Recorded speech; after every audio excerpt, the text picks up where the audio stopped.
বেলারুশ থেকে আসা কথিত স্মাগলার বেলুনের কারণে আকাশপথে চলাচলে মারাত্মক বিঘ্ন সৃষ্টি হওয়ায় জরুরি অবস্থা জারি করেছে লিথুয়ানিয়া সরকার। ৯ ডিসেম্বর দেশটির সরকার আনুষ্ঠানিকভাবে এ ঘোষণা দেয়। একই সঙ্গে পরিস্থিতি নিয়ন্ত্রণে সেনাবাহিনী মোতায়েনের বিষয়টি পার্লামেন্টে আলোচনার জন্য তোলা হয়েছে। অনুমোদন মিললে নির্দিষ্ট কিছু এলাকায় সেনা সদস্যরা দায়িত্ব পালন করবেন।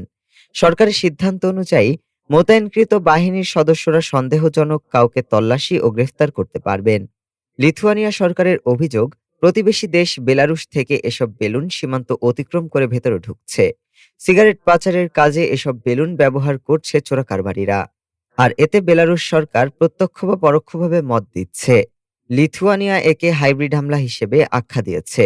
এই বেলুনগুলোর কারণে গত ২ মাসে লিথুয়ানিয়ার ভিলিয়াস আন্তর্জাতিক বিমানবন্দর প্রায় ১৫ বার বন্ধ করে দিতে হয়েছে।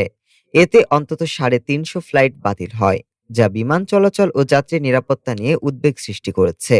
লিথুয়ানিয়া বলছে, এটি কেবল চোরাচালান নয়, বরং সীমান্ত নিরাপত্তা ও আকাশ নিরাপত্তার জন্য একটি বড় হুমকি। পরিস্থিতি মোকাবিলায় ইউরোপীয় মিত্রদের সঙ্গে যোগাযোগ জোরদার করছে দেশটি।